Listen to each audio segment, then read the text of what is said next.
In case you don't know what my summer car is, well, just imagine constantly being harassed by a mosquito whilst drinking so much you pass out and wake up the next day with a hangover that feels like an active earthquake, all the while failing to build a car because you can't figure out what the fucking spindle is used for and where it's supposed to go. Suspension part carrying the wheel hub. What is a wheel hub? Luckily, trying to figure out how to build this car is not something I need to do for this video, because today we're going to count the population of my summer car. Normally I would do this by counting the number of houses in the game and multiply that by the amount of people that live in a house for a given region. But because this map is not that big, at least compared to the games I've counted so far, I thought I'd take this opportunity to also test another method. Instead of counting houses, I'll just count the people directly. Let's start with the good old reliable, counting houses. Of course, we begin the game at the family estate, home to your parents' house. A bunch of things that are decisively not a house. And the house of your creepy Uncle Toivo. Let's see what the internet has to say about him. He's a fat man. Yes he is. Wait, what is this? I can't remember a gift being here before when I played this game. What in the world is this? Fish sap? Oh fuck, I should have expected this. It's alcohol. Also 800 bucks? Never mind the sneaky bottle of vodka. You're the best uncle ever. And so I went off to explore the rest of the world, drunk out of my fucking mind. And before you say, Comicum, don't you think that's a bit irresponsible? I'll have you know that in fact this is the historically accurate way for 1989 Finnish survey takers to go about their business. After falling over a couple times and almost getting my bike stuck in a crevasse, for your viewing pleasure, I eventually sew it up and closed in on the first town. Whilst apparently only being 1 kilometer away according to the sign, I had a surprisingly hard time finding more than just the occasional house. When I arrived at this farm, I was about to give up, and apparently rightfully so. The supposed town I had been looking for was no more than a loose collection of random bullshit. You lied to me! But whilst on the hunt for the illustrious I was very concentrated and hadn't noticed that slowly, in the background, it was getting dark. When I finally thought maybe I should head back home, it was almost fully night already. And then suddenly, it was pitch black. Fuck, why do my actions have consequences? So, whilst hungry, thirsty, tired and alone, I could only think of one logical next step to take. Curl up in a ball and cry myself to sleep. After somehow not waking up dead, I raced back to my home at breakneck speed. Once home, I of course dealt with this trauma accordingly. And whilst in a fit of drunken stupor, I decided to retire the motorbike indefinitely and brainstormed on a new strategy. When dark, turn on lights. And decided to use the tractor that was actually capable of holding some supply from now on. You know what? This time I think I'll go for the town that I can actually pronounce. Maybe that one won't betray me. Little did I know, I would be the one betraying myself. Because on the way I came across some farms. And then I got a bit distracted. Oh. Fuck.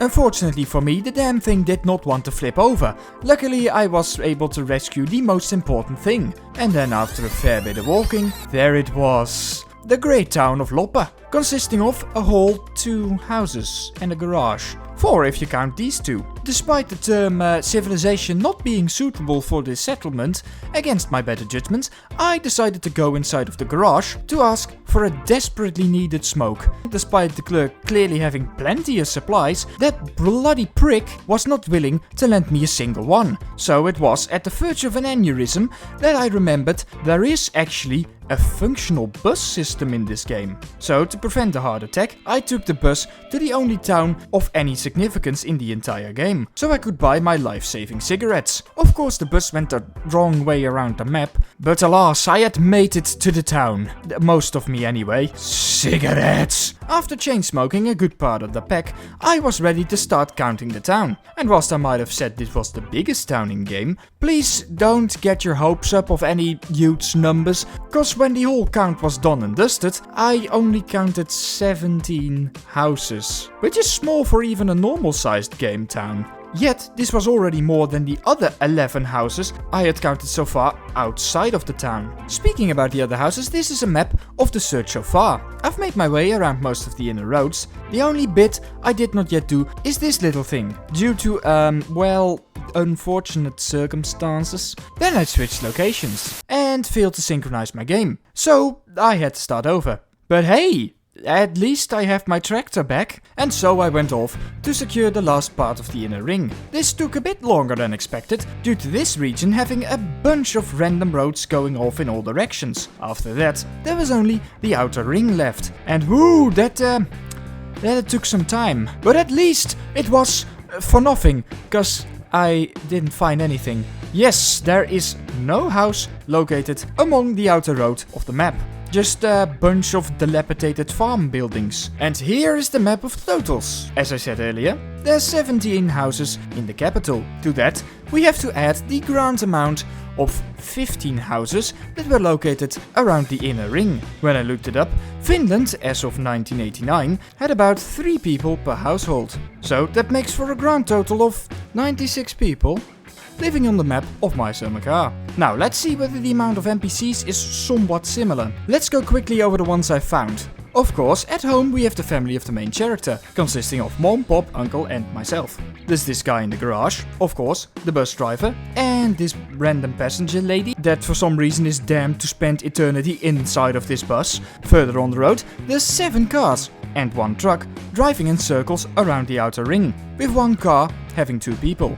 In a town, there's a pretty distinct car with racing stripes with these 2 douchebags inside. Here they are, trying to run over some kids. So that means also 2 kids and a teacher or something like that. This random dude that quickly closed his window when I came for a look. And I think there's at least 2 more cars that drive around the inner circle. One of whom got stuck in a ditch. There's the shopkeep, some dude strolling through the woods for some reason, and a bunch of NPCs with names that I'm just gonna throw on the pile. All in all, I counted around 40 people. And then I looked it up, and I figured out that I could have saved myself a lot of time. Apparently there's 67 characters according to the wiki, although a few of these are 2 people in one, like the football kids and this dancing couple. And if you then take into account that there's probably always some people that stay indoors and you never see in the game, I'm surprised by how accurate the 96 is starting to look. So whilst the map of My Summer Car, like the country it's based on, might not be very densely populated, at least the amount of houses and characters in game do make quite a lot of sense. Now over to some fun facts I noticed whilst playing through the game. When playing this game before, I'd always wondered whether the train tracks actually carry a train. Well, if you look at the map, you will immediately see that there is no such thing as a train station. So that means the only reason the train exists is for the very rare occasion you just happen to drive your car over the tracks when it decides to. At home, in the player's room, there's a lamp with a picture of Garfield, but it has the name Ballfield. When I saw this, I of course immediately thought the Finnish word for Garfield is Ballfield. This sadly turned out not to be the case, but in my mind this will always be true. And overall, when I played this game before, I did not realize just how small the game actually is. Of course, when you're driving, it doesn't feel like that, due to the fact that you need to drive a couple of kilometers to even get to the nearest town. But the map is not much more than the road to the farm, the outer circle and the inner circle, with just a few little branches of paths going to locations of interest. On the other hand, the little bit that is there is definitely enough to make you feel like you're making a true journey, even when you're just going to the convenience store. And the game has definitely got enough in it, at least in my opinion, for what the game is intending to be. So, hopefully you enjoyed this video. I know this is kind of a different one from my normal population videos, putting a bit more emphasis on the exploring of the map part of the whole spiel, instead of just going through the map and going town by town and noting a bunch of interesting things about it. Please let me know what you think of this style. So hopefully you enjoyed this video. If you did, hopefully see you next week. Bye bye.